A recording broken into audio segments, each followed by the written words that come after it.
जब हम इंडिया का रेज्यूमे होते हैं ना, उसमें फोटोज होते हैं, उसमें हमारा पूरा कुंडली लिखते हैं। उन्होंने वो जॉब डिस्क्रिप्शन जब बनाते वक्त जो भी लिखा है वही सेम चीज, वही सेम वर्डिंग्स वो रेज्यूमे भी ढूंढ रहे हैं। रेज्यूमे में आपका अचीवमेंट्स लिखना है और वो एक्शन वर्ब से शुरू होना चाहिए।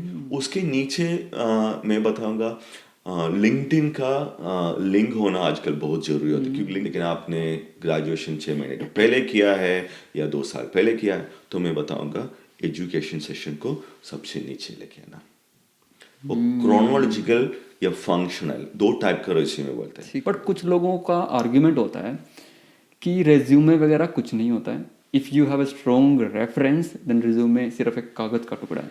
Do you believe that? कि आप बहुत सारे रेज्यूमे देखते होगे डेली, तो कौन सी ऐसी टॉप 2 मिस्टेक्स हैं जो आप रेज्यूमे के अंदर आइडेंटिफाई करते हैं? हेलो, नमस्कार। करियर ओरिएंटेड पॉडकास्ट की सीरीज़ में आपका एक बार फिर से स्वागत। इस हफ्ते हमारे गेस्ट हैं रंजीत मैथ्यू सर। रंजीत सर एक एमएनसी में सीनियर रिक्रूटर हैं और अपने करियर में थाउजेंड्स ऑफ इंटरनेशनल स्टूडेंट्स को मेंटोरशिप दे चुके हैं उनका करियर बिल्ड करने में, स्पेशली रेज्यूमे और सीवी बनाने के लिए। In summary, Ranjit sir CV resume expert हैं। अगर आप कनाडा में अपना रेज्यूमे बनाने का सोच रहे हैं, चाहे आप इंडिया में बैठे हैं या फिर आप कनाडा में अभी न्यूकमर या स्टूडेंट हैं, तो ये पॉडकास्ट आपके लिए होने वाला है। तो चलिए बिना किसी देरी के शुरू करते हैं। This is career oriented podcast episode with Ranjit Mathew sir on CSA talks.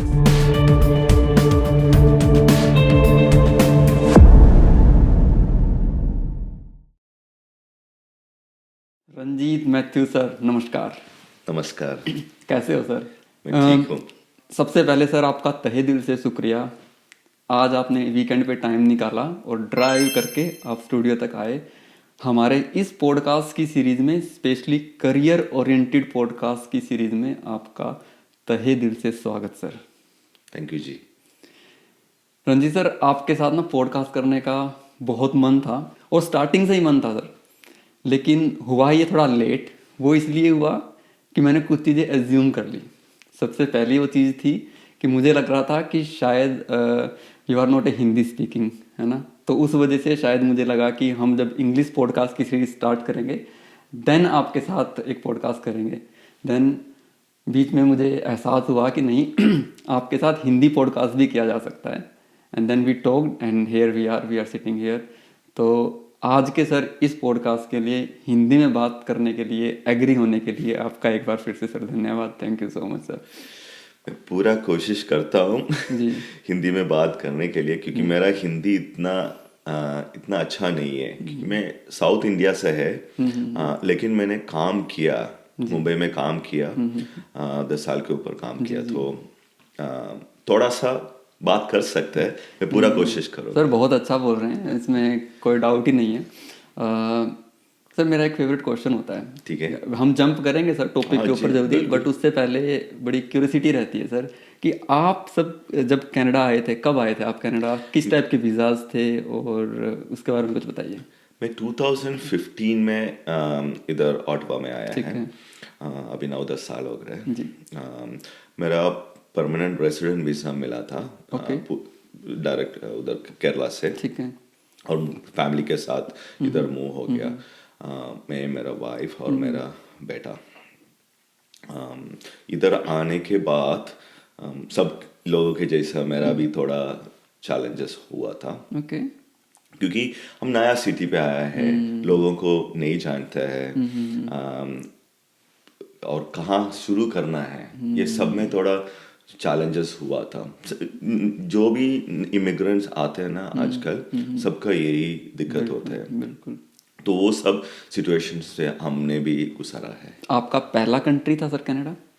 हाँ जी, हमारा पूरा काम इंडिया में ही था। इसके पहले पढ़ाई और काम सब 2015 के पहले सब इंडिया में ही था, तो सीधा उधर से इधर माइग्रेट हो गया। सर पढ़ाई से याद आया कि सर थोड़ी बहुत रिसर्च हल्की फुल्की करता हूँ सर गेस्ट के ऊपर, क्योंकि बात करनी होती है तो थोड़ा कंफर्ट हो जाते हैं उसमें। आपने लॉ का डिग्री किया हुआ है सर। आपने काफ़ी रिसर्च किया है हमारे जी ऊपर। जी जी। तो कहाँ से पास आउट हो सर आप? तो मेरा पूना में लॉ किया है ओके और 5 इयर्स का लॉ उधर से होने के बाद केरला जाके 5 साल मैंने लॉ प्रैक्टिस भी किया है। वाओ लेकिन उससे ज़्यादा मेरा बिजनेस में और सेल्स में मेरा करियर एक्चुअली करीबन 30 साल पहले मुंबई में शुरू हुआ था। एक रिक्रूटमेंट कंपनी में काम किया था सेल्स में, तो 1 साल उधर काम किया। उसके बाद आपने रियल स्टेट में भी काम किया ना सर? हाँ जी, आपने काफ़ी रिसर्च किया मेरे ऊपर। तो काफ़ी कुछ काम बहुत अलग अलग इंडस्ट्री पे काम किया। तो मैंने ग्राफिक डिज़ाइनिंग में काम किया। तो मैं एक्चुअली टीचर था एक कंप्यूटर इंस्टीट्यूट पे, मुंबई में एक कंप्यूटर इंस्टीट्यूट पे ग्राफिक डिज़ाइनिंग का काम किया। उसके बाद मैंने मार्केटिंग शुरू किया, सेल्स शुरू किया। फिर एक टेक्नोलॉजी कंपनी में मेरा अपॉर्चुनिटी मिला पूना में, तो मैं उधर काम किया, पढ़ाई के साथ वो काम किया। फिर एक एडवर्टाइजिंग एंड प्रिंटिंग इंडस्ट्री में एक न्यूज़पेपर पे काम किया, मार्केटिंग और सेल्स पे। ऐसा अलग अलग इंडस्ट्री पे काम किया। फिर बाद में जब केरला गया था 11 साल के बाद, 11 साल महाराष्ट्र में काम किया। उसके बाद केरला में जब पहला काम था रियल एस्टेट पे, वहाँ सेल्स मैनेजर का काम किया 30 साल में। काफ़ी अच्छा टाइम था वो, 2007 से 2009 तक। तो 30 साल में एक रिकॉर्ड भी बनाया मैंने। अच्छा 400 घर बेचा है वाओ 30 महीने में, वाओ पूरा मेरा एक टीम के साथ। वो सबसे मेरा करियर में सबसे अच्छा टाइमिंग था। उसके बाद मैंने लॉ प्रोफेशन पे ज्वाइन किया। तो 5 साल काम किया, कोर्ट पे गया, बैंकिंग लॉ में एडवाइजर था। बाद में इधर आने के बाद 2015 में जब इधर आया तो एकदम अलग, मतलब यहाँ कोई पहचान नहीं है, कहाँ शुरू होना है, क्या करना है, एकदम ब्लैंक हो गया था। एक छोटा सा क्वेश्चन लूंगा सर यहाँ पे आपसे। क्या रीज़न थे सर आपके मूव करने के इंडिया से कनाडा? बहुत ही बढ़िया क्वेश्चन। तो मैं एकदम सेटल था एक्चुअली इंडिया में, ठीक है। मैं प्रोफेशन के हिसाब से बिजी था, बाकी कम्युनिटी सर्विसेज के हिसाब से कॉन्टैक्ट के सब एकदम अच्छा चल रहा था। तो फैमिली को लेके हमने एक ट्रिप गया यूरोप में, ओके स्विट्जरलैंड में। मेरा भाई को मिलने के लिए गया था 2 हफ्ते के लिए। तो जब हम वो यूरोप देखा तो मेरा फैमिली को बहुत ही अच्छा लगा। तो फैमिली ने बोला हमको भी ऐसा जगह पर जाके थोड़ा एक्सपेरिमेंट करना है, लाइफ थोड़ा कोशिश करना है। सो उनका इनिशिएटिव्स के वजह से हमने कनाडा ट्राई किया। सो मैं बहुत खुश है आज, क्योंकि ये अपॉर्चुनिटी हमको मिला है ना, ये उनके ये मेहनत के वजह से मिला है। बहुत स्मॉल टाइम स्पैन में सर आपने कम्युनिटी के अंदर एक बहुत अच्छा नाम, बिजनेस कम्युनिटी में, रिक्रूटमेंट कम्युनिटी के अंदर, करियर एडवाइजिंग कम्युनिटी के अंदर एक अच्छा नाम बनाया सर आपने। अगर मैं गलत नहीं हूँ तो सर आप स्टार्टअप पोटवा के भी पार्ट हैं, बहुत सारे बिजनेस इवेंट्स आप करवाते रहते हैं। सबसे ज़्यादा जो आई कैच और जो अट्रैक्शन मुझे आपकी प्रोफाइल में मिला, जिसने मुझे मोटिवेट किया आपको पॉडकास्ट बुलाने के लिए, वो था सर आपका जो मेंटोरशिप वाला जो पोर्शन रहा। इवन आपने कॉलेज के साथ भी काम किया, मोर देन 1000 स्टूडेंट्स को वहाँ अपने करियर की डायरेक्शन देने का जो एफर्ट्स किए, वो बहुत ही काबिल तारीफ़ है। और वो जो आपका एक्सपीरियंस है सर, आज उसमें से कुछ निकालेंगे ताकि हमारे लिसनर और व्यूअर्स, मोस्टली ऐसे लोग जो न्यू कमर्स हैं या ऐसे लोग जो यहाँ आने की भी सोच रहे हैं, उन सबको बड़ी हेल्प मिलने वाली है सर उससे। कॉलेज वाले करियर के बारे में 2 मिनट बात करेंगे सर, उसके बाद हम जंप करेंगे अपने कोर टॉपिक के ऊपर। जो आपका कॉलेज में करियर रहा सर, कैसा करियर रहा सर, आपके क्या एक्सपीरियंसेस रहे? क्योंकि आपने स्टूडेंट के साथ बातचीत की, स्टूडेंट के टच में आप रहे, उनके बारे में बहुत कुछ सीखा भी होगा, तो उस एक्सपीरियंस के बारे में बताइए सर। कॉलेज मेरा ब्रेक इवन था एक्चुअली। 9 मंथ्स के साथ मेरे को एक अच्छा सा जॉब मिला। मैंने टिम हॉर्टन्स में काम किया, मैं गैस स्टेशन पे काम किया, बाद में मैंने बेस्ट बाय पे काम किया। तो ये सब काम करने के बाद 9 महीने के बाद मेरे को कॉलेज पे एडमिनिस्ट्रेटिव डिपार्टमेंट में, करियर सर्विसेज डिपार्टमेंट में मेरे को अपॉर्चुनिटी मिला ऑफिसर का। तो मैंने इसको पहले कॉलेज पे कभी काम नहीं किया और मेरे को पता भी नहीं था ये कनाडा में मैं कैसे ये सब करने वाला है। लेकिन 3 महीने का कॉन्ट्रैक्ट था, ऊपर वाले का शुक्र है मेरे को 5.5 साल काम करने का अपॉर्चुनिटी मिला है। वहाँ मेरा डे टू डे लाइफ में बहुत सारा न्यू इमिग्रेंट्स और इंटरनेशनल स्टूडेंट्स को अपॉर्चुनिटी मिला है उन लोगों के साथ बातचीत करने का। तो मेरा ये था सबको रेज्यूमे बनाने का हेल्प करना, सबको कोऑप और इंटर्नशिप ढूंढ के करना, और उसके बाद वो ग्रेजुएट हो जाएगा तो वो लोगों को जॉब ढूंढने की मदद करना। तो ये तीनों हमारा डिपार्टमेंट का रिस्पॉन्सिबिलिटी था, और सबसे ज़्यादा मेरा फोकस उसके ऊपर गया था। That's nice.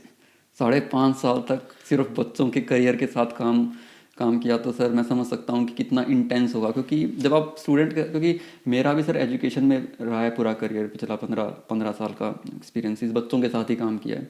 तो मुझे ऐसा लगता है कि उनसे साथ ना एनर्जी भी एक्सचेंज होती है। जब बच्चा स्ट्रेस में दिखता है तो हम भी सोचने लगते हैं उसके फ्यूचर के बारे में, करियर के बारे में, और जब बच्चा खुश होता है तो उसकी एनर्जी हमारे अंदर भी एक्सचेंज होती है। तो सर स्टार्ट करते हैं इसी पॉइंट से, क्योंकि ये परफेक्ट पॉइंट है स्टार्ट करने का। सर रिज्यूमे के बारे में बात करेंगे हम। अब तक आपको समझ में आ गया होगा कि वो मेरा कोर इंटरेस्ट है, और फिर हम बात करेंगे कि इनिशियल जो स्टेज होती है बच्चे की, वो कैसे जॉब उसको अप्रोच करनी चाहिए। ये 2 मेजर टॉपिक हमारे आज के रहने वाले हैं सर। सबसे पहला क्वेश्चन एक आता है, हमारे यहाँ पहले एक गेस्ट आए थे, चैतन्य नाम है उनका, वो मेंटोरशिप करते हैं वो लगभग 50,000 से ज़्यादा बच्चों को अभी तक मेंटोरशिप कर चुके हैं।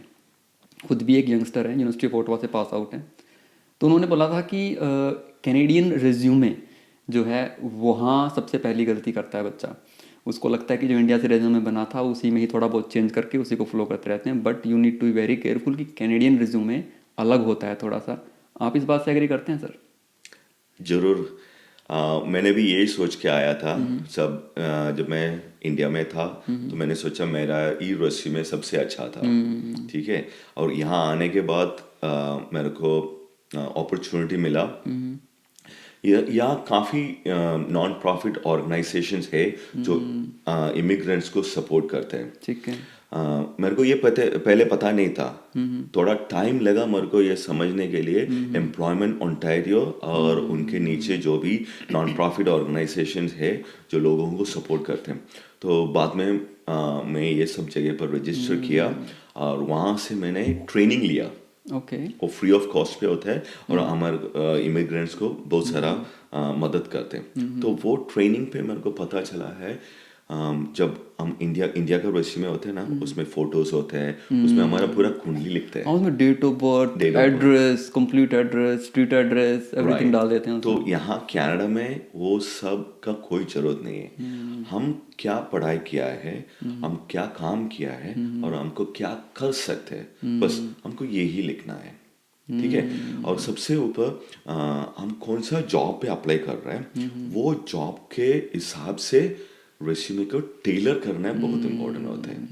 मान लो एक रिक्रूटर है, HR का ऑफिसर है, उन्होंने वो जॉब डिस्क्रिप्शन जब बनाते वक्त जो भी लिखा है वही सेम चीज़, वही सेम वर्डिंग्स वो रेज्यूमे भी ढूंढ रहे हैं। और हमारा लोगों को इसके बारे में आइडिया नहीं है, यानी कीवर्ड्स। हाँ, वो कीवर्ड्स एग्जैक्टली उसी को कॉपी कर पेस्ट करके थोड़ा सा मॉडिफिकेशन करके वो लिखना जरूरी होता है। अगर आपने वही काम इसके पहले किया है और वही रेस्पॉन्सिबिलिटीज और ड्यूटीज को अचीव किया, तो उसको लिखना बहुत जरूरी होता है। तो मैं जब रिक्रूटर का काम कर रहा था, मैं वही देखता था। आपका रेज्यूमे जब मेरे हाथ में मिलता है तो मैं वो देखता है मैंने जो भी जॉब डिस्क्रिप्शन में लिखा है वो उसमें है कि नहीं। अगर वो मेरे को नहीं मिला तो पास होता है, आपको मैं आगे नहीं लेके जाएगा। सर पॉडकास्ट के स्टार्टिंग के अंदर ही आपने हिला दिया sir, it's a very good point. Even आजकल तो बड़ी कंपनीज और गवर्नमेंट एजेंसीज जो हैं वो थर्ड पार्टी एजेंसीज को हायर करती हैं for the initial screening, right. तो आजकल तो AI के थ्रू कीवर्ड सर्च हो जाते हैं, तो वैसे ही डिस्कार्ड हो जाएंगे अगर उन कीवर्ड का आपने ध्यान नहीं दिया है, राइट। आपने बहुत ही इम्पोर्टेंट पॉइंट बताया। आजकल आप देखा होगा कोई भी जॉब जब लिस्ट होता है, एक दिन के अंदर ही 200-300 एप्लीकेशन आते हैं। तो अब थोड़ा देर के लिए वो रिक्रूटर के बारे में सोचो। वो रिक्रूटर का क्या होगा, उनका 24 आवर्स में उनका मैनेजर बोलेगा ठीक है आप इसमें से सबसे 3 या सबसे 5 कैंडिडेट को पेश करो, और हम उसको इंटरव्यू करेगा। पिछले 1 हफ्ते के अंदर इंटरव्यू करेगा।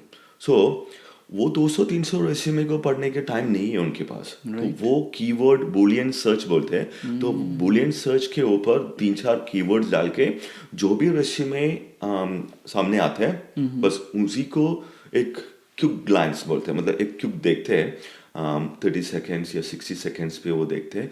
अगर उनको फर्स्ट इम्प्रेशन मिल गया तो वो बाजू में रखते हैं, ठीक है मेरे को इसको दोबारा देखना है, डिटेल में देखना है, ओके ठीक है। तो जब वो देखते हैं वो कीवर्ड्स देखते हैं मेरे को जो मिलना है। तो सबसे पहले आपने वही काम पहले किया है, मान लो आप एक प्रोजेक्ट मैनेजर के या प्रोजेक्ट कोऑर्डिनेटर का जॉब के लिए अप्लाई किया, तो हम ये देखते हैं आपके पिछले जॉब क्या था। पिछले जॉब पे आप प्रोजेक्ट कोऑर्डिनेटर प्रोजेक्ट मैनेजर का काम किया, ठीक है, तो मैं थोड़ा कॉन्फिडेंट हो गया। उसके बाद में हम देखते हैं आपका एजुकेशन क्या है, वो जॉब करने के लिए वो एजुकेशन आपको सपोर्ट कर रहे क्या है। ये दोनों चीज के ऊपर हम ये रेज्यूमे को सॉर्ट आउट करते हैं, ठीक है। अभी मेरे को थोड़ा ध्यान से देखना है, थोड़ा डिटेल में उनसे बात करना है, ठीक है। तो फोन के ऊपर या आजकल जूम या टीम्स के ऊपर वो जज होता है, 3-4 क्वेश्चंस पूछते हैं कंफर्म करने के लिए उनको वो एक्सपीरियंस है कि नहीं आगे बढ़ने के लिए। और ये पैंडेमिक के साथ हमने ये देखा है लोग मैनेजर्स ज़्यादा ऑफिस नहीं जाते हैं, वो लोग 2 दिन ऑफ घर पे या 3 दिन ऑफिस पे वैसे शिफ्ट पे जाते हैं। इसके वजह से लोगों को शैडो करने का मौका कम मिल रहा है, ठीक है। इसके वजह से जूनियर लोगों को अपॉर्चुनिटी कम हो रहा है। अगर आपको यही काम, ये प्रोजेक्ट कोऑर्डिनेटर प्रोजेक्ट मैनेजर या स्क्रम मास्टर या जो भी काम पे आप अप्लाई किया है वो एक्सपीरियंस है, आप तुरंत ज्वाइन करके एकदम 1 हफ्ते में आप ना पूरा ट्रैक पे आ सकते हैं, तो ठीक है। तो हमारे लिए वो एफर्ट कम है। पहले क्या होता था, आप अगर जूनियर भी हो तो आप हमारे साथ काम करके हम 2 मिनट के लिए आपको जो भी एडवाइस देके आपको ट्रैक पे लेके आ सकता था।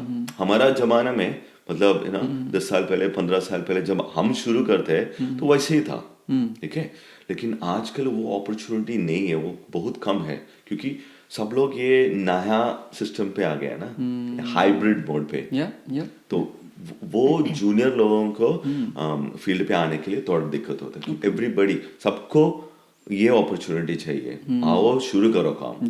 तो एक्सपीरियंस बहुत ही इंपॉर्टेंट होता है। नहीं, बिल्कुल बिल्कुल। जैसे सर आपने भी जो कीवर्ड्स वाला पॉइंट लिया ना, बताना कि मैं ठीक से समझाऊं कि नहीं, अगर मैं गलत हूं तो मुझे करेक्ट कीजिएगा प्लीज़। क्या ये सही बात है कि एज ए जब हम इंडिया से आते हैं नए नए, तो हमारे दिमाग के अंदर एक बात फिट होती है चीज़ों को रीफ्रेजिंग करने की, है ना, कि लेट्स से कि अगर जॉब ओपनिंग में हमने कुछ वर्ड्स देखे हैं तो हम कोशिश करते हैं उसका कोई सिनोनिम पकड़ के अपने रिज्यूमे में डालते हैं, उसको रिपीट नहीं करते हैं, but that could be a mistake. हमें वो सेम वर्ड्स उठा के डाल देने चाहिए अपने रिज्यूमे में जो जॉब पोस्टिंग के अंदर डले हुए हैं, सो दैट इनिशियल स्क्रीनिंग के अंदर हम इन हो जाएं, क्योंकि वो सेम कीवर्ड्स अगर हमारे रिज्यूमे में भी प्रेजेंट हैं तो ये हेल्प करेंगे इनिशियल स्क्रीन आउट में हमें पास करने में। क्या मैं ठीक कर रहा हूँ सर? बिल्कुल ठीक बोला है। तो रेज्यूमे में आपका अचीवमेंट्स लिखना है, वो भी आपने पहले जॉब पे क्या किया है, और वो एक्शन वर्ब से शुरू होना चाहिए, ठीक है। क्योंकि जो रेज्यूमे पढ़ते हैं 30 सेकेंड 60 सेकेंड्स में वो पूरा नहीं पढ़ते, उनका जो आंखें जिधर जाते हैं ना वो पहला जॉब टाइटल पे जाते हैं, वो ड्यूरेशन पे जाते हैं, बाद में वो सबसे पहले क्या लिखा है बुलेट पॉइंट्स, वो पहला वर्डिंग्स देखते हैं। तो वो वर्ड्स में अगर आप मतलब एक्शन वर्ब्स जो भी अच्छा है तो वो थोड़ा खुश होते हैं, हाँ ठीक है इन्होंने कुछ किया है, इस रेज्यूमे में कुछ दम है, मेरे को दोबारा पढ़ना है, डिटेल में पढ़ना है। तो वो पहला स्क्रीनिंग में हम अगर पास हो गया तो हो गया। इंटरेस्टिंग।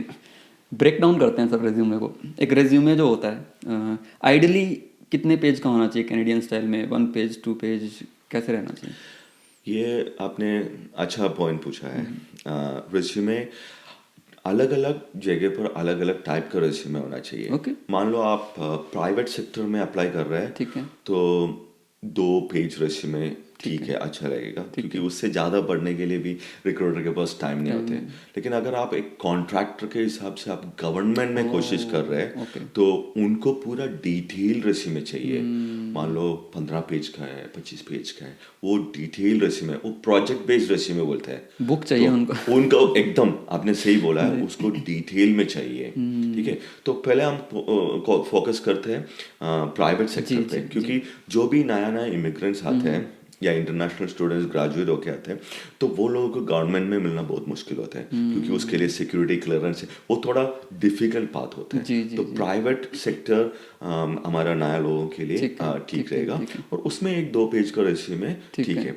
तो रेज्यूमे के जो स्ट्रक्चर के बारे में आपने पूछा है ना, ये बहुत ही इंपॉर्टेंट तो है। इसको सर हम ऐसे पार्ट में डिवाइड कर सकते हैं कि फर्स्ट पार्ट को जैसे लेट्स से समरी, बॉडी या व्हाटएवर यू से, ऐसे पार्ट्स में डिवाइड हो सकता है। राइट, तो वो यस, रेज्यूमे को जब हम ब्रेकअप करेगा तो सबसे टॉप में होता है अपना नाम जी, उसके नीचे एड्रेस होना चाहिए। वो भी पूरा एड्रेस देने का जरूरत नहीं है, क्योंकि आजकल सिक्योरिटी रीजंस बहुत होते हैं, लेकिन लोकेशन दिखाना बहुत इंपॉर्टेंट है। अगर आप ओटावा में है, गैटना में है, या टोरंटो पे या विनिपेग में अलग, तो सिटी के हिसाब से आप लिखिएगा तो वो ठीक रहेगा, या पोस्टल कोड लिखना चाहिए। उसके बाद में आपका फोन नंबर या ईमेल एड्रेस, क्योंकि कांटेक्ट करना है ना आपको, कांटेक्ट करने के लिए कुछ तो अपॉर्चुनिटी चाहिए। तो मैंने देखा है काफ़ी रेज्यूमे में कॉन्टैक्ट नंबर भूल जाते लोग, या पर्पसफुली वो छोड़ जाते हैं, तो वो ठीक नहीं है, क्योंकि हमारे पास ज़्यादा टाइम नहीं है ये सब सोचने के लिए।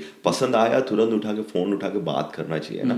तो फ़ोन नंबर और ईमेल एड्रेस चाहिए। उसके नीचे मैं बताऊंगा लिंक्डइन का लिंक होना आजकल बहुत ज़रूरी होता है, क्योंकि लिंक्डइन एक टूल है, इसके बारे में हम डिटेल में अलग सेशन में बात कर सकते हैं, क्योंकि वो इतना ज़्यादा है, उसका टॉपिक आई नो आप जो हैं वो एक लिंक्डइन इन्फ्लुएंसर भी हैं।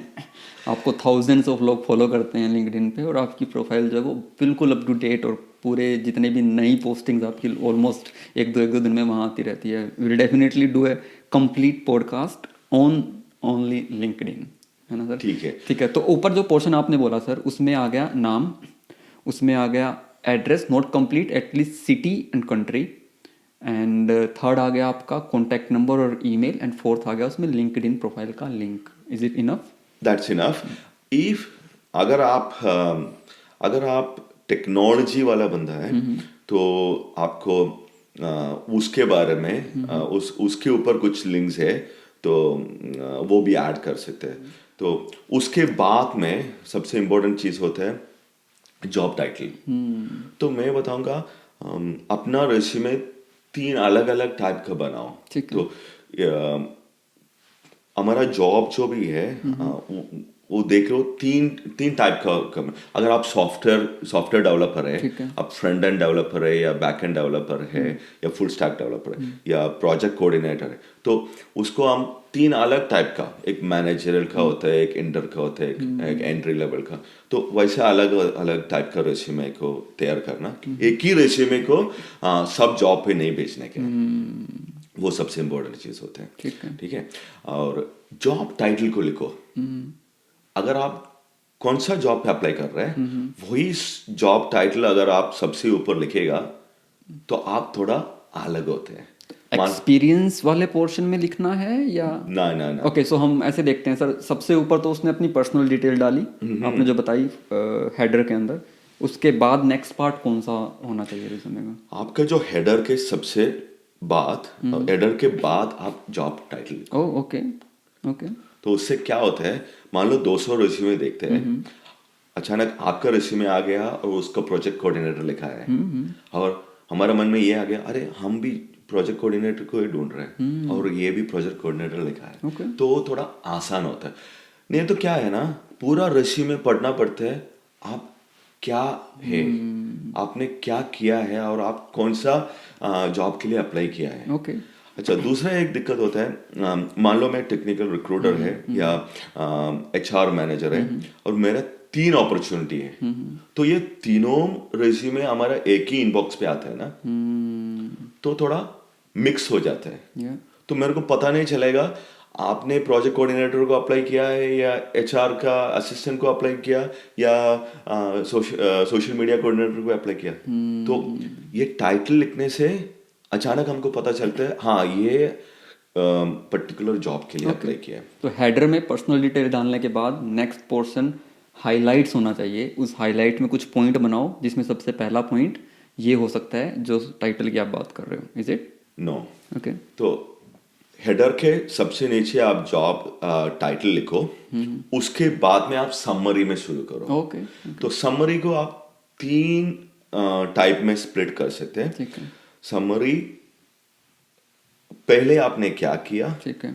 एक सेंटेंस, अभी क्या कर रहे हैं उसके बारे में एक सेंटेंस, और फ्यूचर में आपको क्या करना चाहते हैं। Oh okay, very smart. Past, present, future बोलते हैं। तो ये एक एक सेंटेंस का 3 सेंटेंस, वो ज्यादा से ज्यादा 4-5 लाइन पे हो जाएगा। परफेक्ट। ठीक है, वो आपका समरी हो गया। ठीक है। तो वो पढ़ने से हमको ना, जैसे एक पूरा बुक, एक किताब के आप सिनॉप्सिस पढ़ते हैं ना, या उसका ओपनिंग स्टेटमेंट पढ़ते हैं, तो वो हिसाब से ये समरी पढ़ने से हमको समझ में आता है हाँ ये आदमी अभी नया ग्रेजुएट हो गया, लेकिन इसको 1 साल का एक्सपीरियंस था या 5 साल का एक्सपीरियंस है वो पर्टिकुलर इंडस्ट्री पे, और ये पर्टिकुलर जॉब जो हम ढूंढ रहे वो ही करना चाहते हैं। ठीक है। तो हमारे में इंटरेस्ट बन जाता है। ठीक है। आपको इंटरेस्ट बनाना है। ठीक है। जैसे कोई भी बुक पढ़ता है ना, बिल्कुल। तो पहला पेज पढ़ के ही छोड़ देते हैं, Yeah. नहीं ये आगे नहीं पढ़ना है। ठीक तो है। ये रेसिपी में भी इंटरेस्ट होना चाहिए। ठीक है sir, summary is well defined. Summary बहुत इंपॉर्टेंट ठीक होता है, है। next. उसके बाद में आपका हाइलाइट्स, अचीवमेंट्स, मान लो आपने 5 साल काम किया है, आपको 1-2 अवार्ड मिला है, या मैनेजर से रिकग्निशन मिला है, या मैंने पहले बोला था 400 घर बेचा है, वो या 1000 लोगों को काम पे हेल्प किया। तो वो सब नंबर्स लिखना, क्योंकि काफी लेटर्स के बीच में अगर नंबर होता है ना, वो हमारा आंखों में फट करके दिखता है। तो देखिए, सब कंपनीज को या सब मैनेजर्स को सक्सेसफुल लोगों को चाहिए, एकदम अचीवर्स को चाहिए, क्योंकि उनका भी इंटेंशन होता है अचीव होना और सक्सेसफुल होना, उनका कंपनी भी आपके मदद से सक्सेसफुल होना। ठीक है, तो वो हाइलाइट्स बहुत इंपॉर्टेंट। हाईलाइट में इतना सारा एक पेज लिखने की जरूरत नहीं है, एक 5-6 बुलेट काफी रहेगा। ठीक है। ठीक है, उसके बाद में अगर आप टेक्निकल आदमी है तो मैं बताऊंगा टेक्निकल। एक सेकंड आपको यहाँ रोकूंगा सर। जैसे हाईलाइट के अंदर अचीवमेंट्स, वर्क रिलेटेड एक्सपीरियंस्ड बंदे ने तो डाल दिया है ना सर। अब लेस से कि बंदा फ्रेशर है, अभी निकला है अपनी जॉब से, अपनी पढ़ाई करके, तो उसको अपने हाइलाइट्स के अंदर कैसी चीज़ों को मेंशन करना चाहिए? न्यू ग्रेजुएट्स का रेज्यूमे थोड़ा अलग होता है, 1-2 साल एक्सपीरियंस वाला का अलग होता है। ठीक है। तो न्यू ग्रेजुएट जो या इंटरनेशनल स्टूडेंट्स जो भी हैं, वो लोग को अपना स्कूल में से जो भी अचीवमेंट्स, रिकॉग्निशंस मिला है, अपना स्कूल प्रोजेक्ट्स में से जो मिला है वो लिखना इम्पोर्टेंट। ठीक है। ठीक है, सेंस या हाइलाइट्स के बाद मैं बोलूँगा, अगर आप नया ग्रेजुएट है, पिछले 6 महीने के अंदर ग्रेजुएशन किया है, तो उसको ऊपर लेके आना। ठीक है। लेकिन आपने ग्रेजुएशन 6 महीने के पहले किया है या 2 साल पहले किया है, तो मैं बताऊंगा एजुकेशन सेशन को सबसे नीचे लेके आना। वो क्रोनोलॉजिकल या फंक्शनल, 2 टाइप का रेज्यूमे बोलते हैं। तो क्रोनोलॉजिकली आपने रिसेंटली क्या किया है, रिसेंटली पढ़ाई किया है, और कंपनीज को न्यू ग्रेजुएट को हायर करना मतलब वो अच्छा लगता है, क्योंकि वो फ्रेश ब्लड है ना, एकदम नॉलेज, नया नॉलेज को लेके आ रहा है, तो फ्रेश लोगों को अपॉर्चुनिटी ज़्यादा देते हैं ना। परफेक्ट। तो एजुकेशन सेशन पे भी आपका जो भी कोर्स किया है वो कोर्स का नाम, और राइट साइड पे वो कभी ग्रेजुएट हो गया, मंथ एंड ईयर, वो लिखना इम्पोर्टेंट होता है।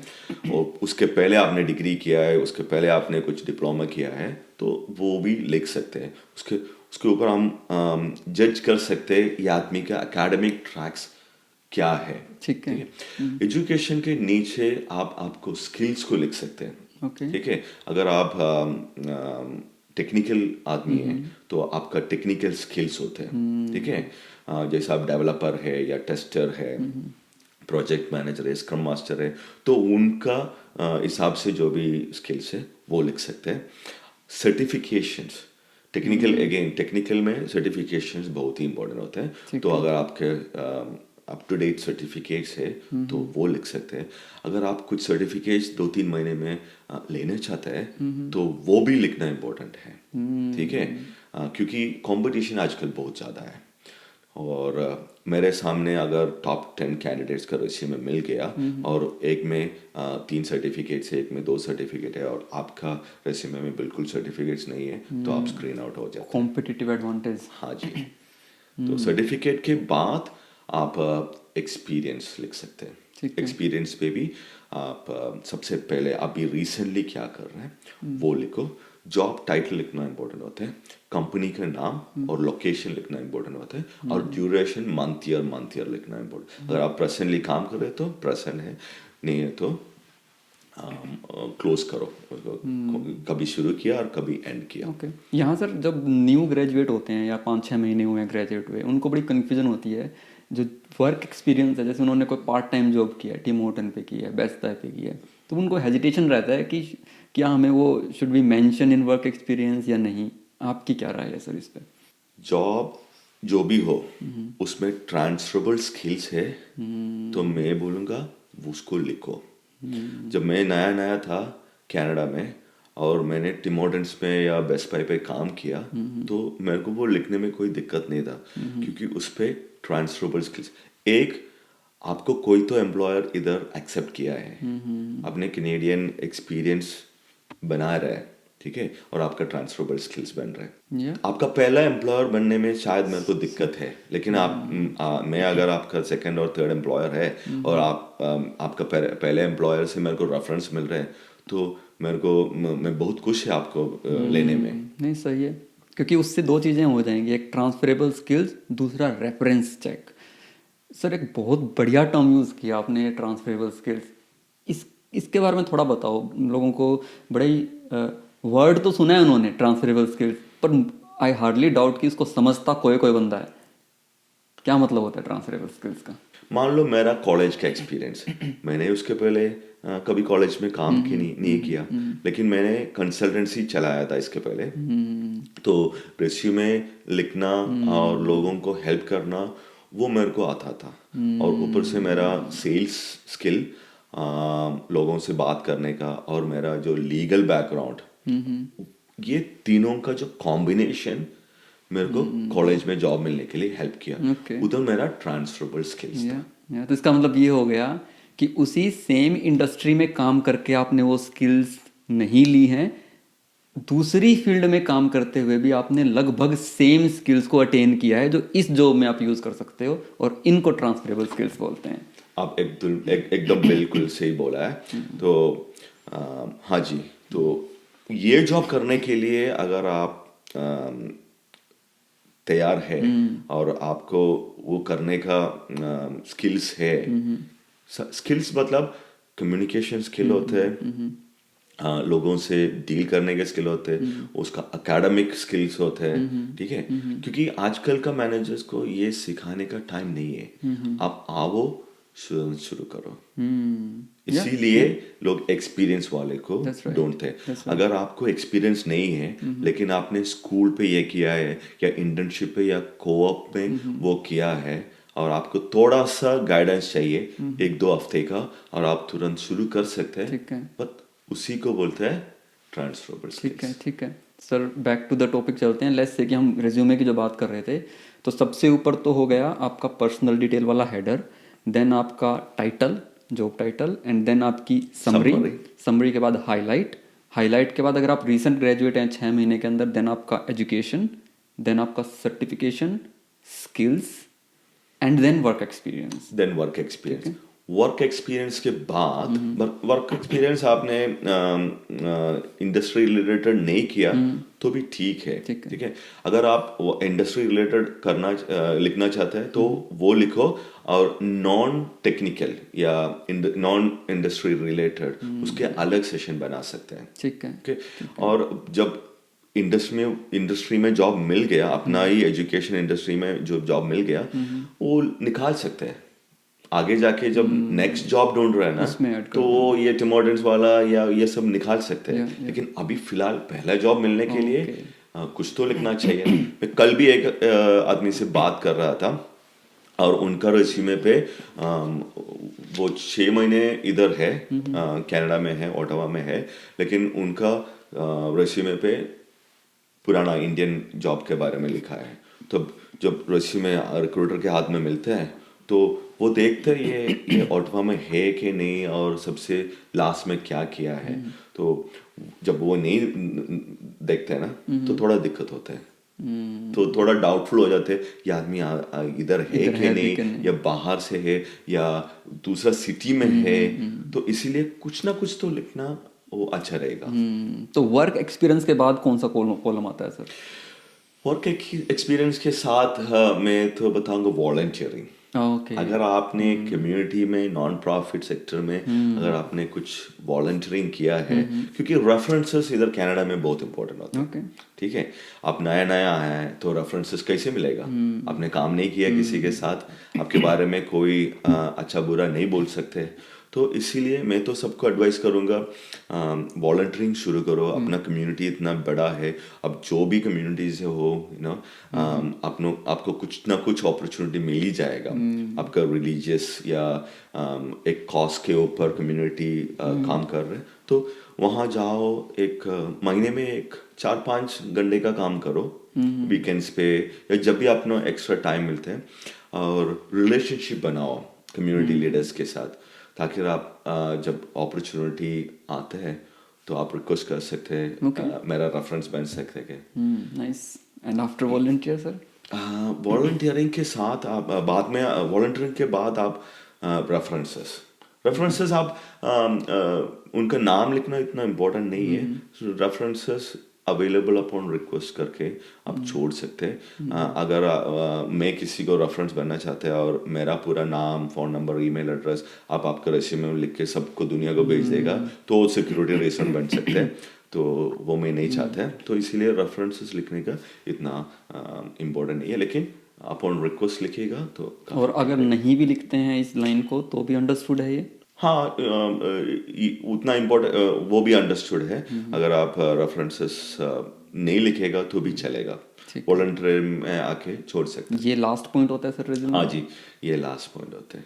ओके दैट्स क्वाइट स्मार्ट कि हमने अगर पार्ट में देखें बट सर जैसे आप एक्सप्लेन कर रहे हो ना मुझे ये बात तो समझ में आ रही है कि सबसे बड़ी गलती जो स्टूडेंट करते हैं ना वो ये करते हैं कि आज उन्होंने एक जॉब पोस्टिंग देखी पता चला कि 1 महीने बाद इसकी डेडलाइन आ रही है इसको अप्लाई करने का 25 दिन ख़राब कर देंगे और 28वें 29वें दिन जाके वो फटाफट 1 घंटे में बैठ के कुछ एडिट करके रिज्यूमे में उसको अप्लाई कर देंगे। That is the biggest mistake क्योंकि जितनी चीज़ें आपने बताई हैं इतना सोच के रिज्यूमे बनाना ये 1-2 घंटे का काम तो नहीं है। इट्स अ कंप्लीट प्रोसेस जो टाइम कंज्यूम करता है।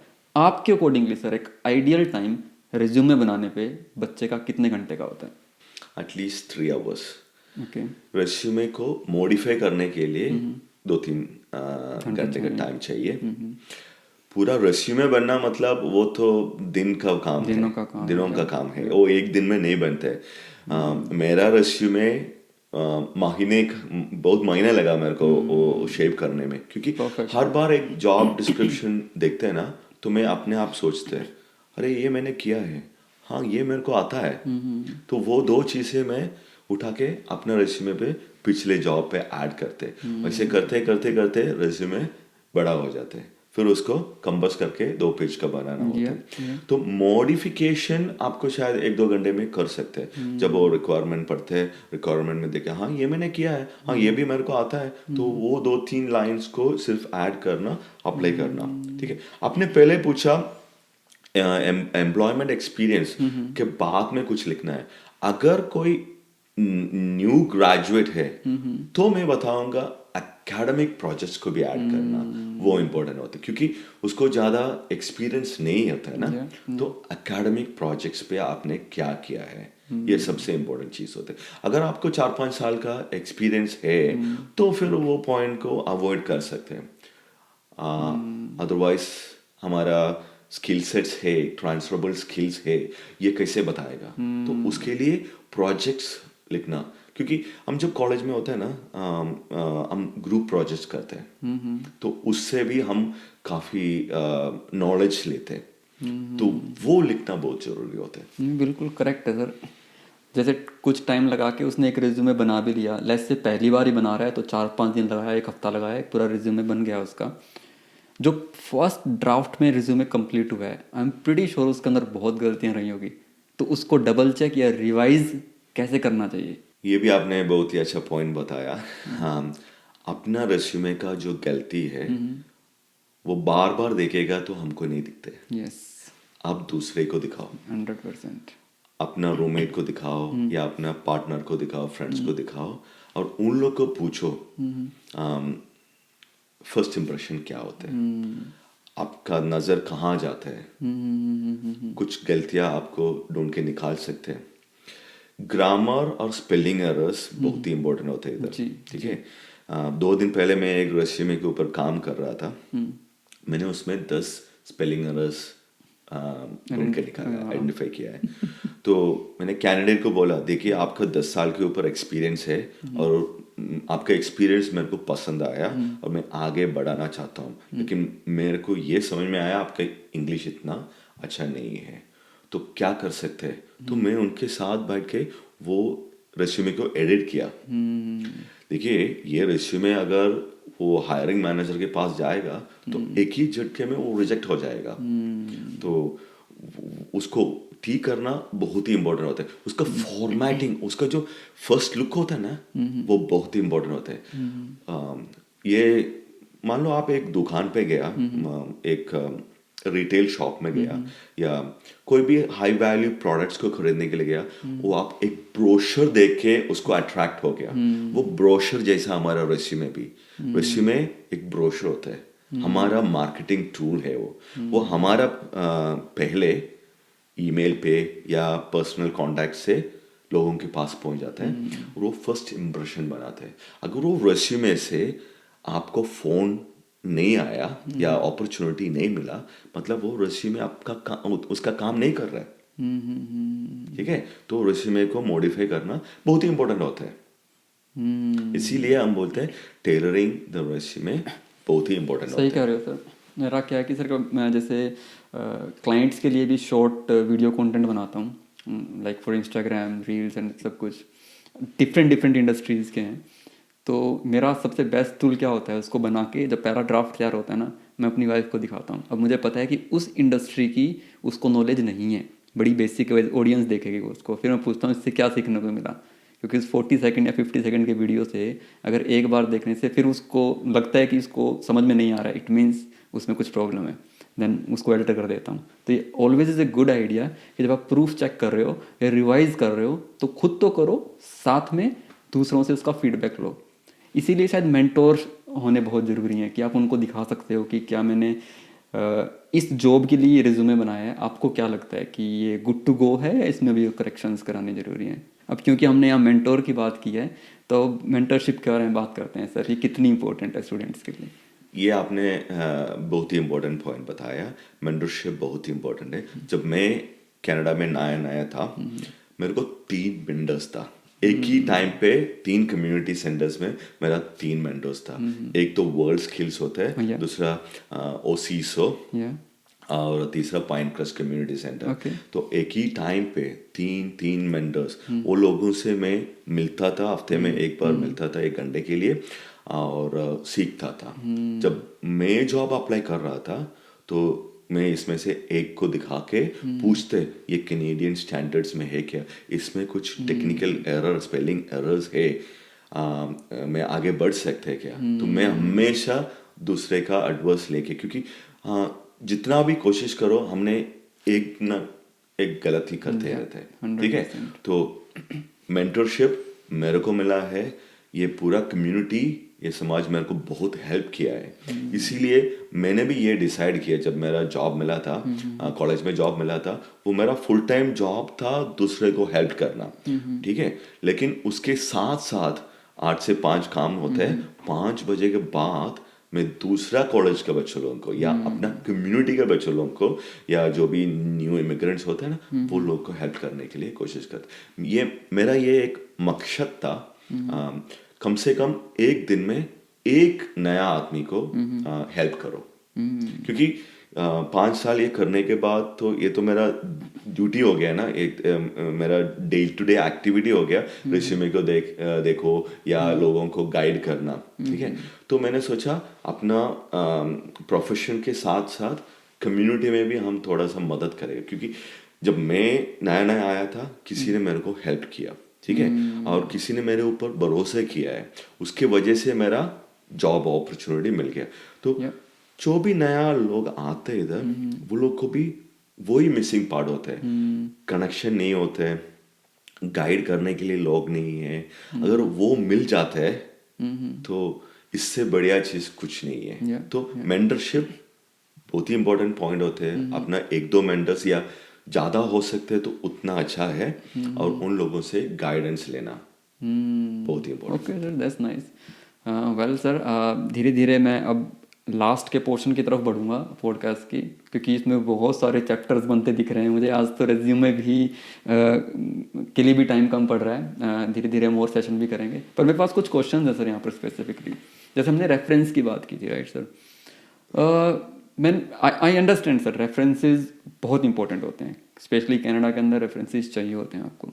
बट कुछ लोगों का आर्ग्यूमेंट होता है कि रेज्यूमे वगैरह कुछ नहीं होता है, if you have a strong reference then resume सिर्फ एक कागज का टुकड़ा है। Do you believe that? Very interesting. अगर मैं आपको डायरेक्टली जानता है और मेरे ऑफिस पे आपका स्किल का एक आदमी चाहिए, तो रेज्यूमे का कोई जरूरत नहीं है। मैं सीधा फोन उठा के बोलेगा, चंद्र जी आ जाइए, ये आपके लिए है, ठीक है। और मेरा पर्सनल लाइफ में भी 5 साल कॉलेज में काम करने के बाद मैंने 2 बार जॉब चेंज किया है, और उसमें मेरे को इंटरव्यू नहीं हुआ है। सीधा आ जाओ और शुरू हो जाओ, ठीक है। इसीलिए कनेक्शंस को बनाना बहुत ही इम्पोर्टेंट होता है। ये गाना याद आ जाता है सर, हिंदी का गाना है बोलते कि सीधे अंदर आओ राजा, कुंडी मत खड़काओ राजा। Yes sir, please carry on. हाँ, सो रेज्यूमे एक पीस ऑफ पेपर हो जाते हैं। वो अगर आपको पहचानता नहीं है तो रेज्यूमे चाहिए। रेफरेंसेस जब आपको पहचानता नहीं है, इसीलिए दूसरे को पूछना पड़ता है, ये आदमी कैसा है, इनका स्किल सेट्स कैसा है, इन्होंने पहले अगर इनको मैं हायर कर सकते हैं। अगर मैं आपको डायरेक्टली जानता है तो मैं थर्ड पार्टी को क्यों पूछने का, ठीक है। तो इसीलिए नेटवर्किंग का इम्पोर्टेंट होता है, ठीक है। और नेटवर्किंग के लिए सबसे इम्पोर्टेंट चीज होता है वॉलंटियरिंग करना। ये सर हर लेवल की जॉब पे इम्प्लीमेंट होती है ये चीज़, जो हमने बोला कि डायरेक्टली हायर कर लेने वाली जो चीज़ है, ये हर लेवल की पोजीशंस, यानी बड़ी कंपनी हो, छोटी कंपनी हो, या एंट्री लेवल पोजीशन हो, या हाई मैनेजरल पोजीशन हो, सब पे इम्प्लीमेंट होता है। सब पोजीशन पे वॉलंटियरिंग इम्पोर्टेंट होते हैं, क्योंकि यहाँ कनाडा में कम्युनिटी सर्विस बहुत ही इम्पोर्टेंट मानते हैं, ठीक है।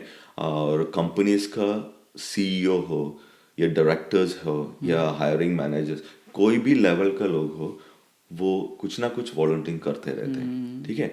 तो अगर आप भी वैसे ही वॉलंटियरिंग नॉन प्रॉफिट में वॉलंटियरिंग करने के लिए कोशिश करेगा, वहाँ मिल जाते हैं, ये हायरिंग मैनेजर्स को मिल जाते हैं। तो आप डायरेक्ट अप्लाई करने से और रिजेक्ट होने से अच्छा है आप कुछ वॉलंटियरिंग कम्युनिटी सर्विस करो, वहाँ से उनका जान पहचान ले लो और वहाँ अपना स्किल्स को दिखाना। उधर हमारा it's sort of interview only, but indirectly, ठीक है। आपका स्किल सेट्स आप उधर डिस्कस कर रहे हैं। हाँ, मैंने ये ग्रेजुएशन किया है, उसके बारे में ये सब प्रोजेक्ट्स किया है और मैं आगे ये करना चाहते हैं, तो मेरा मन में स्ट्राइक हो जाते हैं। अगली बार जब वैसा ही जॉब मिलता है ना, कहीं देखा है, तो मैं सीधा उनको रेफर करते, अरे आपका वो स्किल सेट वाला जॉब इधर मैंने देखा है, तो आप क्यों नहीं अप्लाई करते। देखिए हमारा लोगों में प्रॉब्लम क्या होता है ना, एक तरफ एम्प्लॉयज वो स्किल सेट वालों को ढूंढ रहे हैं, दूसरी तरफ ये कैंडिडेट्स वो टाइप का एम्प्लॉयर्स को भी ढूंढ रहे। ये कनेक्शन नहीं बनते, इसीलिए वो कनेक्शन बहुत इंपॉर्टेंट है। और आजकल मैं ये कनेक्टर बनना चाहता हूँ, ठीक है। और इसीलिए कॉलेज छोड़ने के बाद अभी पिछले 2 साल मैं एक टेक्निकल रिक्रूटर का काम कर रहा हूँ, ओके। ठीक है। एक तरफ मेरे पास कंपनीज है जो टेक्निकल हायरिंग्स करते हैं, और दूसरी तरफ काफ़ी कम्युनिटी मेंबर्स है जो टेक्निकल है। सो कंपनीज जब मेरे को पूछते हैं मेरे को ये टेक्निकल या ये स्किल्स वाला चाहिए, और अपना कॉन्टैक्ट्स में या अपना कनेक्शन में वो स्किल वाला है, तो वो कनेक्शन ईजी हो जाते हैं। दूसरा एक चीज़ बहुत ही इम्पोर्टेंट जॉब सीकर्स को ध्यान में रखना है, ये जो रिक्रूटर्स होते हैं ये दिन में बहुत लोगों को मिलते हैं जी, और ये भूल भी जाते हैं, वही स्पीड पे ये भूल भी जाते हैं। तो इन लोगों के मन में अपना नाम आना बहुत ही इम्पोर्टेंट होता है, इसीलिए ये वॉलंटियरिंग चीज़ बहुत इम्पोर्टेंट। तो मैं कम्युनिटी में दो तीन इनिशिएटिव्स में हर महीने जाते हैं। एक है टेक ट्यूसडे करके, और हर ट्यूसडे पे कनाडा में एक टेक ट्यूसडे करके एक इवेंट होता है, तो उसमें कम से कम 100-200 लोग आते हैं। तो मान लो आप टेक्निकल जॉब ढूंढ रहे हैं और हर महीना पहला ट्यूसडे पे आप उधर मिल रहे हैं, 2-3 बार मिलने से अपना जान पहचान हो जाता है। बाद में मैं आपको नाम से पुकारते हैं, और आपका पूरा चेहरा और आपको पूरा बायो मेरा मन में आ जाता है, ठीक है। तो दूसरी तरफ वो जॉब अपॉर्चुनिटी आ रहा है, तो आपका नाम फट करके मेरा दिमाग में आना चाहिए। Personal branding. हाँ, तो देखिए काफ़ी न्यू कमर्स का या इंटरनेशनल का स्टूडेंट्स का प्रॉब्लम ये होता है, वो उनका फोकस या स्टडीज में होते हैं या इनिशियल डेज में कैसे गुजारना से स्ट्रगल कैसे उस पे होते हैं। तो ये जो नेटवर्किंग या कम्युनिटी ये सब में टाइम नहीं होता है। और जब जॉब अपॉर्चुनिटी है अपना कंपनी में या अपना कॉन्टैक्ट्स का कंपनी में, आपको याद नहीं होता है, ठीक है। तो वो कनेक्शन बनाना इम्पोर्टेंट होता है। Wow, nice nice. या क्योंकि ना यहाँ एक बहुत ही इम्पोर्टेंट एग्जांपल याद आ रहा है मुझे कि कई बार ना लोग सुनते हैं वीडियोस में या लोगों से कि नेटवर्किंग करनी चाहिए, इवेंट्स में जाना चाहिए। तो what I see is most of the student, क्योंकि मैं भी काफ़ी नेटवर्किंग इवेंट्स में जाता रहता हूँ, तो जो फ्रेशर बच्चे होते हैं ना, वो मेरे को सिर्फ कॉर्नर्स पे दिखाई देंगे, ना किसी से बात कर रहे हैं ना किसी से मिल रहे हैं। तो ये बहुत इंपॉर्टेंट पॉइंट बन जाता है जब आपने बोला पर्सनल ब्रांडिंग का, आपका नाम उनको पता भी होना चाहिए। तो इट्स नॉट जस्ट कि नेटवर्किंग इवेंट में जाओ, बल्कि more important cheese is networking करो, लोगों से बात करो, वहाँ जाके अपने बारे में बताओ, थोड़ा उनके बारे में पूछो, then it will make a healthy networking. सिर्फ इवेंट में चले जाना $10 की टिकट करा के, या फ्री का इवेंट भी है, it's not gonna help you at all, right sir. Networking से ज़्यादा मैं बोलूँगा कनेक्शंस को बनाना, अपना राइट कनेक्शंस को बनाना। देखिए कम्युनिटी में बहुत सारा इवेंट्स होते हैं, कल्चरल इवेंट्स होते हैं या अपना फील्ड का ट्रेनिंग इवेंट्स होते हैं, आजकल बहुत सारा मीटअप्स होते हैं, ठीक है। किधर भी जाओ आप कनेक्शन बनाने की कोशिश करो। देखिए एक इवेंट पे जाने से आप वो पूरा 100 लोगों को पहचान नहीं बना सकते। अगर वो इवेंट पे 1 घंटे में अगर 1-2 लोगों को कनेक्शन बना सकते हैं, उन लोगों को अपने बारे में बता सकते हैं, क्या एजुकेशन किया है, क्या जॉब किया है, और क्या आगे बढ़ने का क्या कोशिश कर रहे हैं, ये सब बारे में आप शेयर कर सकते हैं। या उन लोगों के बारे में पूछ के उन्होंने सामने वाला क्या किया है, उनका सक्सेस स्टोरी क्या है।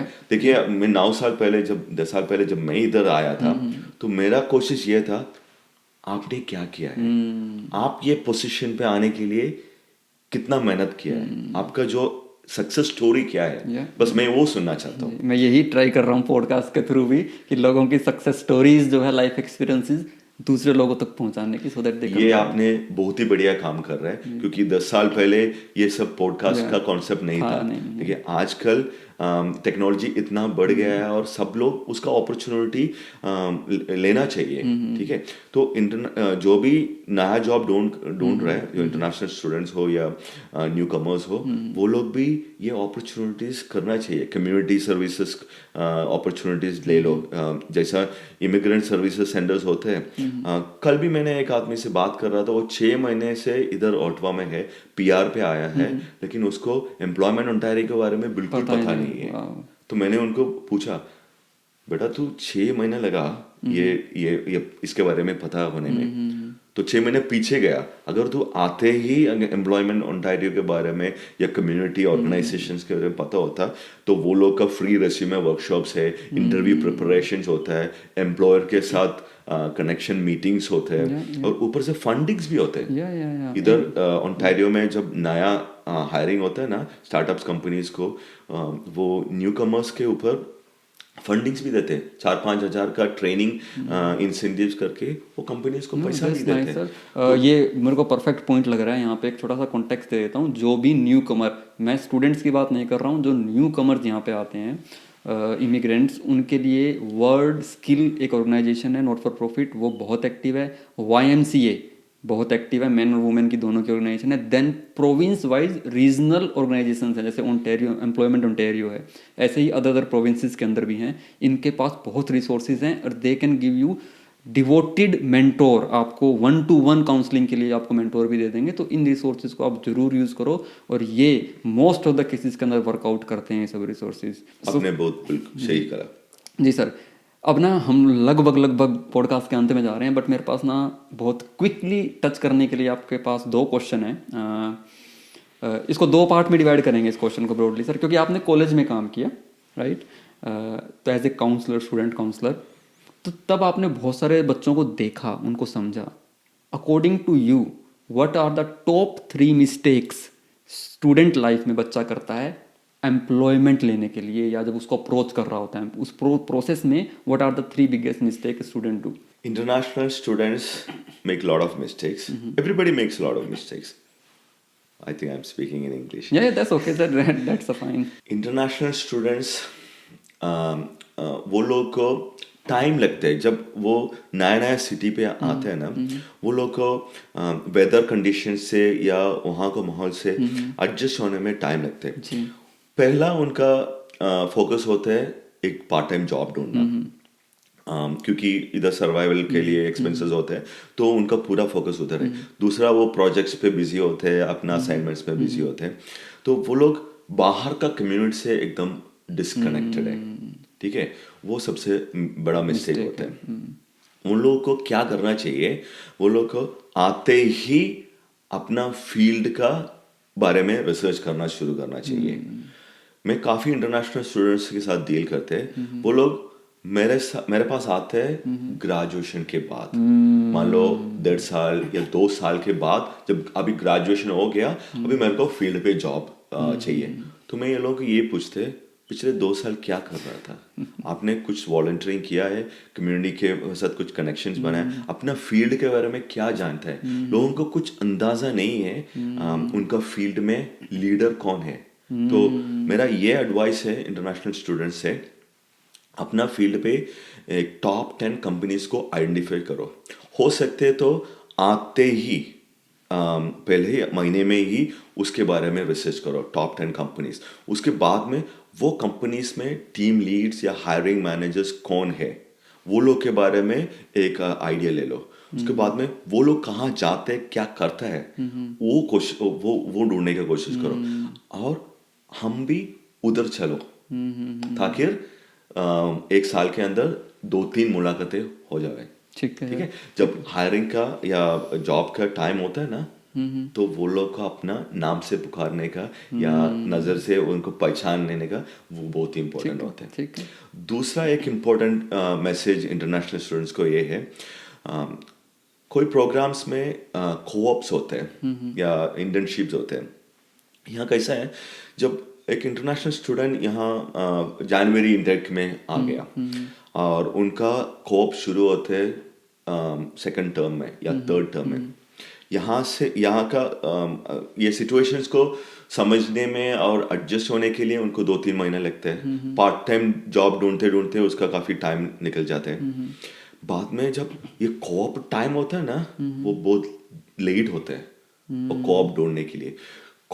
यूनिवर्सिटीज या कम्युनिटी कॉलेज का जो कोऑप होता है वो 4 मंथ्स का होता है, और वो कोऑप सर्चिंग 4 मंथ्स पहले या 6 महीने पहले शुरू होना हो चाहिए, जाना चाहिए। क्योंकि बड़ा बड़ा जो कंपनीज है, कॉर्पोरेट कंपनीज है, उनका कोऑप 4 मंथ्स पहले एडवर्टाइज करके वो 2 हफ्ते में बंद करते हैं, क्लोज हो जाता है। क्लोज हो जाते हैं। मान लो मई का कॉप है, वो दिसंबर जनवरी में पब्लिश करते हैं और 2 हफ्ते में इंटरव्यू करके खत्म हो जाते हैं। तो हमारा जो स्टूडेंट्स है वो लोग ये इसके बारे में पता चलेगा या ये तैयार होकर रेज्यूमे बनाएगा, ये सब करने करते करते वो कॉप बंद हो जाएगा। सर ये कोप वाला सर बहुत बढ़िया टॉपिक आपने इसमें बीच में डाला है, इसके ऊपर भी पूरा एक पॉडकास्ट हो सकता है। तो सर स्टूडेंट्स के बारे में जैसे हमने क्विकली बात की कि ये इंपॉर्टेंट चीज़ होती है, इसके साथ साथ ना मुझे आपसे एक चीज़ और पूछनी है, और I want a very quick and crispy answer for that, क्योंकि हम बिल्कुल लास्ट सेशन के अंदर अभी पहुंचे हुए हैं। अब जैसे आपने as a student mentor college में काम किया, राइट नाउ आप एज ए रिक्रूटर काम कर रहे हो, राइट, उसमें आपको वास्ट एक्सपीरियंस है बहुत ज़्यादा। तो मैं ये जानना चाह रहा हूँ कि आप बहुत सारे रिज्यूमे देखते होगे डेली, तो कौन सी ऐसी टॉप 2 मिस्टेक्स हैं जो आप रिज्यूमे के अंदर आइडेंटिफाई करते हैं? वेरी इंपॉर्टेंट पॉइंट, आपने बहुत ही अच्छा पॉइंट बताया। सब लोग रेज्यूमे पे क्या लिखने का है ये सोचते हैं। मैं तो आपको एडवाइस दूंगा, रेज्यूमे पे क्या नहीं लिखना चाहिए, ठीक है? तो अगर हो सकते हैं तो आप एक रिसर्च करो, ऑनलाइन पे काफ़ी यूट्यूब वीडियोस है रेज्यूमे पे क्या नहीं लिखना चाहिए, ठीक है? तो पर्सनल प्रोनाउंस को अवॉइड करना, मी, मे, माई, ये सबको निकाल दे दो, ठीक है। ठीक है? और अचीवमेंट्स के ऊपर फोकस करो। वेल सर, लगभग अंत में हम पहुंच गए हैं पॉडकास्ट के। ये था सर आज का पॉडकास्ट, कैसा लगा आपको? ये बहुत ही बढ़िया हो गया, अच्छा अपॉर्चुनिटी, मेरा पहला पॉडकास्ट है और मैं बहुत आपको थैंक्स कहना चाहता हूँ, मेरे को ये opportunity you are most welcome sir. और आपके साथ 100% बहुत सारे एपिसोड्स बनेंगे, क्योंकि मैं 2 टॉपिक को इसमें कवर करना चाहता था बट हो नहीं पाए, एक ही टॉपिक रेज्यूमे ही कवर हो पाया। स्टेप बाय स्टेप हम और टॉपिक को जल्दी कवर करेंगे आपके साथ। I am looking forward to a full series on the career development for the newcomers. एक बार फिर से सर आपका तहे दिल से शुक्रिया हमारे इस पॉडकास्ट सीरीज का हिस्सा बनने के लिए sir, thank you so much. Thank you very much sir. अगर आपको मैं बोलूं कि 1 लाइनर या 2 लाइनर मैसेज अगर आपको न्यू कमर्स को या स्टूडेंट्स को देना हो, तो क्या मैसेज होगा सर वो? मेरा ये एडवाइस है, अगर आप इंटरनेशनल स्टूडेंट है तो अपना यूनिवर्सिटीज़ या कॉलेजेस में जो करियर सर्विसेज डिपार्टमेंट है वहाँ सबसे पहले दिन ही जाओ और लोगों के साथ कनेक्शन बनाओ, और रेज्यूमे बनाने के लिए लास्ट मिनट तक वेट मत करना। सबसे पहले ही रेज्यूमे बनाओ और अपना फील्ड का कंपनीज को ढूंढ के तैयार रहना, ताकि आप वो कोऑप या इंटर्नशिप अपॉर्चुनिटीज मिस नहीं करें। दूसरा, अगर आपके प्रोग्राम पे कोऑप नहीं है तो भी आप इंटर्नशिप के बारे में बात करो और आप कंपनीज ढूंढना शुरू करो, क्योंकि कोर्स ख़त्म होने के बाद ढूंढने से अच्छा है अभी से ढूंढ के वो लोगों से कनेक्शन बनाना। सो ग्रेजुएट होने के बाद आपका काम आसान हो जाएगा। अगर आप न्यू कमर है, परमानेंट रेसिडेंट वीज़ा पे आ गया, तो आप देर मत करना, कम्युनिटी सेंटर्स और एम्प्लॉयमेंट ओंटारियो जैसे ऑफिसर्स आपका इंतज़ार पे है। वहाँ काफ़ी सारा सर्विसेज जॉब सीकर्स को मिल रहा है, आप वो अपॉर्चुनिटी ले लो। और दूसरा, आप कम्युनिटी इवेंट्स में वॉलंटियरिंग कनेक्शंस बनाना या इस पे फोकस करो, अगर आपको मेंटर्स या रेफरेंसेस जल्दी मिल जाएगा। I wish you all a very successful career here in Canada. Thank you, sir. Thank you very much. Thank you, sir. It was a great message for the newcomers as a student as well as on a permanent residency work. एक बार फिर से आपका तहे दिल से शुक्रिया sir, अगले पॉडकास्ट में फिर मिलेंगे आपके साथ। सो गाइज, ये था आज का very very very informative podcast जो कि कम्प्लीटली रेज्यूमे के ऊपर था। अगर आप एक स्टूडेंट हैं या आप एक न्यू कमर हैं जो एक वर्क परमिट में आए हैं या परमानेंट रेजिडेंसी पे कनाडा में आए हैं, तो ये पॉडकास्ट आपके लिए बहुत इन्फॉर्मेटिव साबित होगा। अब आपको एक काम करना रहेगा, अगर आप चाहते हैं किसी की हेल्प करना तो इस पॉडकास्ट के लिंक को अपने फैमिली और फ्रेंड्स के व्हाट्सएप ग्रुप के अंदर शेयर कर दीजिए। और अगर आपने पॉजिटिव एटीट्यूड के साथ, कुछ लर्निंग एटीट्यूड के साथ इस पॉडकास्ट को देखा तो आई एम 100% श्योर कि आप एक बहुत अच्छा रिज्यूमे यहाँ से बना पाएंगे। रंजीत सर से अगर कोई एडवाइस चाहिए तो इनके प्रोफाइल, लिंक्डइन प्रोफाइल का लिंक जो है वो इसकी डिस्क्रिप्शन में मैं डाल दूंगा। और रंजीत सर से हमने कम से कम भी 5 पॉडकास्ट और करने की कमिटमेंट ले ली है। कुछ हिंदी में होंगे, कुछ इंग्लिश में होंगे, आपको जल्दी देखने को मिलेंगे। तो इन्हीं बातों के साथ मैं अपनी वाणी को, इस पॉडकास्ट को यहीं विराम देता हूँ। अगले हफ्ते फिर मिलेंगे एक नए गेस्ट के साथ, एक नई इन्फॉर्मेशन के साथ और एक नई प्यारे से पॉडकास्ट के साथ। तब तक के लिए आपका दिन शुभ हो, आपकी सेहत अच्छी रहे और आप निरंतर प्रगति करते रहें। जय राम जी की।